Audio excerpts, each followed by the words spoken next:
Marcus Freeman walked onto the college game day set in Miami Gardens with the easy confidence of a man who has grown accustomed to pressure, but the moment carried a weight that went far beyond the usual pregame chatter and polished television smiles. Monday night's college football playoff national championship between Indiana and Miami was supposed to be the sport's crowning celebration, yet Freeman's presence transformed it into something more complicated, more layered, and far more revealing about where college football stands in this turbulent era. For weeks, Notre Dame had positioned itself as a program wronged, excluded, and unwilling to quietly accept what it viewed as an injustice. The Fighting Irish had chosen to boycott their postseason bowl game after being left out of the playoff, a bold, defiant stand meant to send a message to the College Football Playoff Committee and the broader power structure of the sport. And yet, there was Freeman, seated beneath ESPN lights, lending his voice and credibility to the very spectacle that symbolized Notre Dame's exclusion. The contradiction was impossible to ignore, and it ignited a debate that stretched far beyond one coach's television appearance. The roots of the controversy trace back to the playoff selection process itself, a familiar source of frustration in college football, but one that hit particularly hard in South Bend. Notre Dame entered the final weeks of the season believing it had done enough to earn a place among the nation's elite, only to watch the committee hand the final spot to Miami. The justification rested on a single, painful data point: Miami's head-to-head victory over Notre Dame in the opening week of the 2025 season. Both teams finished with identical records, but that September loss lingered like a scar, resurfacing when it mattered most. When the rankings were revealed and Notre Dame sat outside the bracket at number 10, anger followed swiftly. Administrators, players, and fans felt the process had shifted beneath their feet, that criteria had been rearranged to favor one program over another. The response was dramatic and unprecedented for a school of Notre Dame's stature. Rather than accept an invitation to the Pop-Tarts Bowl, the Irish opted out entirely, declaring that if they could not play for a national championship, they would not play at all. That decision reverberated across the sport. Some praised Notre Dame for standing on principle, for refusing to validate a system they believed had failed them. Others dismissed it as an emotional reaction, an act of protest that ultimately accomplished little beyond generating headlines. Athletic director Pete Bavacqua amplified the school's stance by publicly criticizing the ACC and its commissioner, Jim Phillips, arguing that the league had not acted as a true partner despite Notre Dame's partial affiliation and the support it received during the pandemic season. The message from South Bend was unmistakable. Notre Dame felt betrayed, marginalized, and unwilling to quietly move on. Against that backdrop, Freeman's appearance on College Game Day felt jarring to many observers, as if the head coach of the boycotting program had stepped into the spotlight of the very machine his school had rejected. The irony was not lost on the crowd gathered outside Hard Rock Stadium, as ESPN's cameras rolled and the familiar voices of Rhys Davis, Desmond Howard, Kirk Herbstreit, Pat McAfee, and Nick Saban filled the air.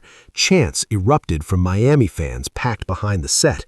"Pop-Tarts! Pop-Tarts!" they shouted, a mocking reminder of Notre Dame's absence from bowl season and a pointed jab at the Irish's protest. Freeman heard it all. He smiled, nodded, and carried on, a composed figure amid the noise, aware that every reaction would be scrutinized. In that moment, he embodied the balancing act that defines modern coaching, where public perception, institutional loyalty, and personal professionalism collide. Rather than dodge the subject, Freeman addressed Notre Dame's playoff snub directly. He acknowledged the disappointment, choosing his words carefully but honestly, and pivoted quickly to the lesson he wanted his program to absorb. It was not enough, he said, to feel wronged. Next season, Notre Dame had to leave no doubt. The message was as much for his players as it was for the committee and the viewers at home. Control what you can control, win decisively, remove ambiguity. Freeman framed the exclusion not as a lingering grievance, but as fuel, something to be carried forward rather than endlessly litigated. In doing so, he offered a glimpse into his leadership style, one rooted less in public confrontation and more in internal accountability. Still, the optics remained complicated. For critics, Freeman's willingness to appear on ESPN undercut the spirit of Notre Dame's boycott. The school had chosen to withdraw from a bowl game in protest of the system, yet his head coach was now lending credibility to the championship broadcast produced by the same media conglomerate that fuels college football's postseason economy. To some, it felt like mixed messaging at best, hypocrisy at worst. The phrase "bending the knee" began circulating in commentary, suggesting that Freeman's appearance softened the defiance Notre Dame had worked to project. Others countered that Freeman's role as a guest analyst was not an endorsement of the playoff process, but an opportunity to represent his program on a national stage, to ensure Notre Dame's voice remained part of the conversation, even in exclusion. As the show unfolded, Freeman settled into the rhythm of game day with ease. Humor surfaced naturally, particularly when Pat McAfee, never shy about pushing boundaries, teased him about a recent off-field incident involving an accusation at his son's wrestling match. The situation had been investigated and dismissed, with authorities finding no evidence of wrongdoing, but McAfee leaned into the absurdity, joking about hypothetical fights and prompting laughter across the set. Freeman, who had recently turned 40, leaned into the moment, deflecting with self-deprecation and a grin, reminding viewers that beneath the intensity of his profession, he remained grounded and approachable. The exchange humanized him, even as it underscored how relentlessly public his life had become. When it came time to pick a winner, Freeman faced another delicate moment. College game day tradition demands a choice, but for an active head coach with future opponents on the schedule, every word carries consequences. Freeman explained his internal conflict with candor. Indiana, he noted, held a special place in his heart, and he offered a shout-out to Pat Coogan, the Hoosiers center and a former Notre Dame player. Yet Miami loomed on Notre Dame's future calendar, set to visit South Bend on November 7, 2026. Freeman understood the power of bulletin board material as well as anyone. He had used perceived slights and public picks against his own team as motivation in the past. So he split the difference with a smile, admitting that his heart leaned towards Indiana while his head chose Miami. It was a diplomatic answer, one that satisfied the show's format without handing ammunition to a future opponent.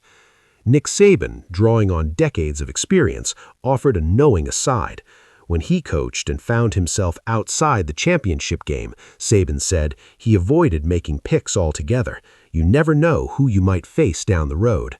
The comment landed as both advice and validation, a reminder that Freeman was navigating terrain familiar to even the greatest coaches in the sport. The transition from sideline general to television analyst, even temporarily, requires caution, awareness, and restraint.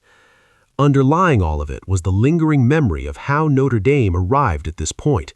Just a year ago, the Irish had beaten Indiana in the opening round of the playoff. This season, a Week 1 loss to Miami changed everything, resurfacing months later as the decisive factor that reshaped the postseason.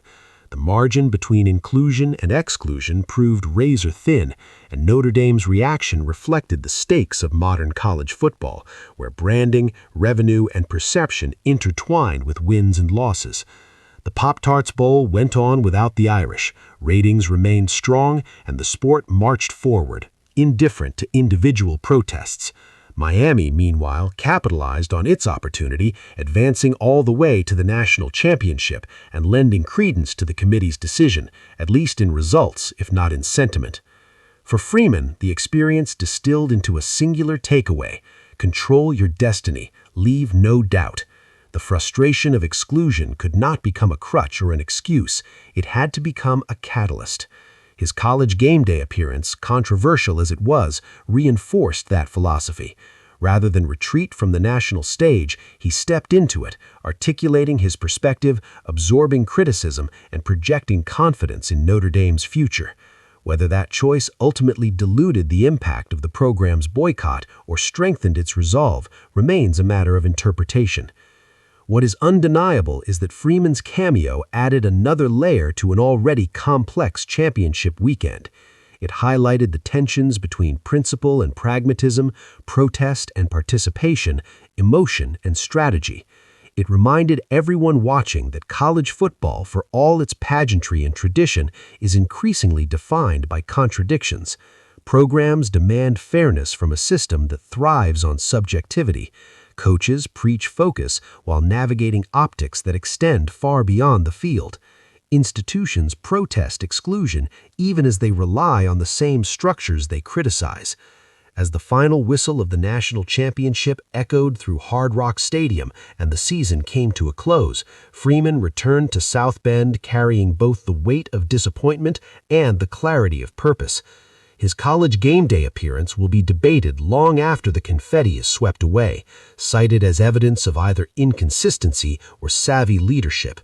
In the end, it may simply stand as a snapshot of a moment when college football's unresolved tensions were visible in one man's measured smile, careful words,